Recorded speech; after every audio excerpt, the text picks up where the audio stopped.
사도 바울은 그리스도의 복음, 구원의 복음, 십자가의 복음을 열심히 전했습니다. 오직 하나, 모든 사람 구원받고 진리를 아는 데 이르게 원하신 하나님의 뜻을 위해서 열심히 복음 전합니다. 그런데 문제가 하나 발생하는 게 율법에 대한 오해 때문에 교회에 갈등이 생기게 되었습니다. 먼저 하나님을 알다가 율법을 지키다가 예수님을 영접하고 난 뒤에 고민이 생겼습니다. 율법도 지켜야 되는 거 아니야? 극단적인 사람은 할례를 받아야 구원받는다고 생각한 사람들이 주장하게 된 겁니다. 그때 사도 바울이 아닌 걸 이해시키기 위해서 율법과 복음을 명확하게 설명하려고 서신을 교회마다 보내게 되죠. 바울에게 있어서 구원의 방법은 하나입니다. 오직 믿음. 예수님이 하나님의 아들이시고 우리의 유일한 구원자라는 사실을 믿는 것 밖에 방법이 없다라고 단호하게 선언합니다. 믿음으로만 구원받아 율법으로 구원받으려고 노력한다는 건 꿈도 꾸지 마. 그렇다면 율법은 없애도 되는 거 아니냐? 이렇게 생각할 때 오늘 사도 바울은 또 이렇게 말합니다. 율법은 없애는 게 아니고 율법을 완전하게 온전하게 만드는 게 우리의 역할이야. 구원은 믿음으로 받는다면 왜 필요해?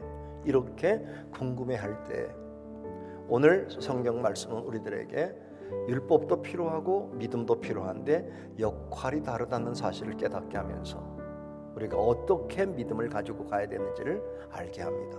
첫째는 율법을 쓸모없게 만들지 말라는 겁니다. 율법과 복음의 관계를 이렇게 설명했습니다. 율법은 진단기구. 그래서 진단기구를 통해서 건강한지 안 한지 어디가 아픈지를 발견할 수 있는 도구입니다. 무엇이 문제인지. 그러면 알게 되면 끝입니까? 아닙니다. 그때 치료받아야 됩니다. 그게 복음입니다. 율법은 그런 겁니다. 방치하면 안 됩니다. 활용해야 됩니다. 어떻게 활용한다고요? 우리를 돌아보는 겁니다. 오늘 우리들이 하나님 앞에서 말씀을 끊임없이 들을 때마다 저와 여러분이 듣기 좋은 얘기만 들을 수 없습니다. 아무 문제 없다, 축복받을 것이다, 형통할 거다, 평안할 거다, 이 얘기만 듣다가 내 심령에 병이 들어있는 걸 발견하지 못한다면 문제입니다. 천국 가는 건 회개부터 시작합니다. 회개하려면 깨달아야 됩니다.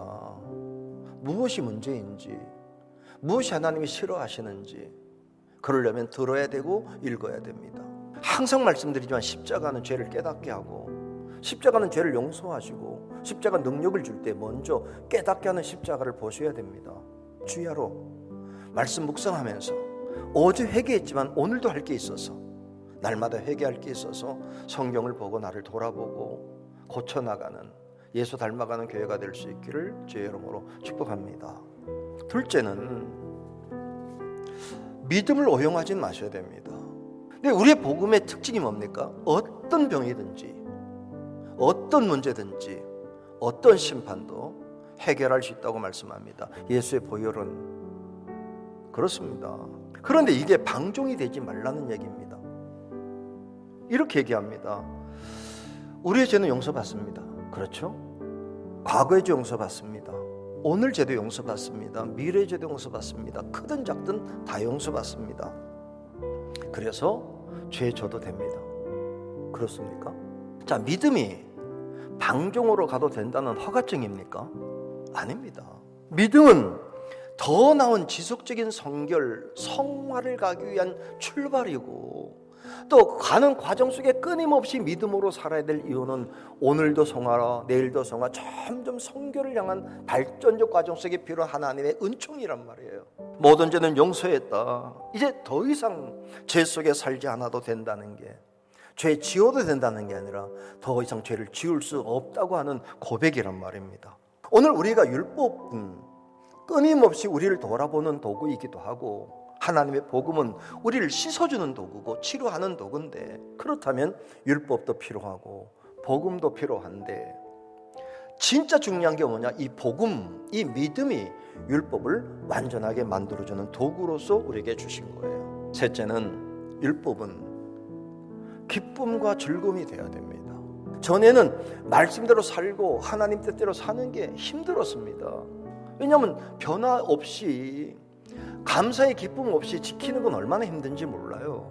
그런데 믿음으로 용서받고 거듭나게 되고 행복해지었을 때 하나님 말씀대로 사는 거는 이전의 율법을 지키는 것과는 차원이 다릅니다. 그런즉 어찌하리요? 우리가 법 아래 있지 아니하고 은혜 아래 있으니 죄를 지으리요? 그럴 수 없다.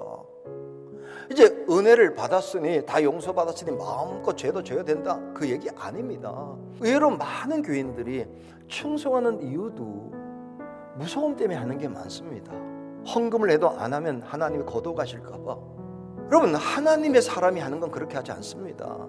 마음껏 하면서도 하나님 주신 은혜를 생각하면 어찌 이리 할 수 있는 은혜를 주셨는지요. 똑같이 지켜도 종으로 지키는 것과 아들로 지키는 건 다릅니다. 율법 아래 지키는 것과 은혜 아래 지키는 건 다릅니다. 똑같이 말씀대로 살면서도 기뻐요. 똑같이 헌신하면서도요, 불평 나오는 게 아니라 기뻐요. 하나님의 계명을 읽고 죽도록 충성하라는 말을 읽을 때 그 말씀이 여러분 기쁘십니까? 아니면 짐이 됩니까? 기쁨이 될 수 있기를 주의 이름으로 축복합니다. 방법이 있습니다. 이걸 다 해야 구원받는다고 생각하면 너무 힘듭니다. 그럼에도 불구하고 내가 믿음으로 구원받게 하신 하나님을 생각하면서 나에게 이런 기회를 주셨다면 기쁨이 됩니다. 무엇보다 우리가 살아가면서 어떻게 살아야 될까? 이제 종으로 살지 말고, 그건 율법주의입니다. 그러나 이젠 자녀로 살지만 종보다 더 철저하게 사는 게 자녀들의 모습입니다. 그래서 율법도 필요한데 믿음으로 이 율법을 온전하게 세워갈 수 있습니다. 그러면 누가 봐도 바리새인보다 나아지는 행동과 모습까지도 보일 수 있습니다.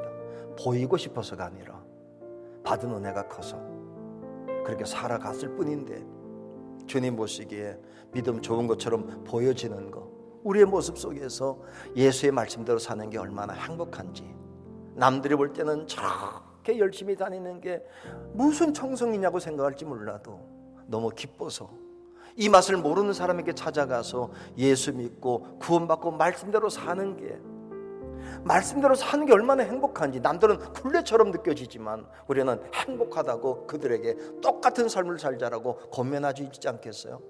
예수 믿고 구원받고 말씀대로 살다가 천국 가는 인천과 부천의 수많은 심령이 늘어날 수 있기를 주의 이름으로 축복합니다.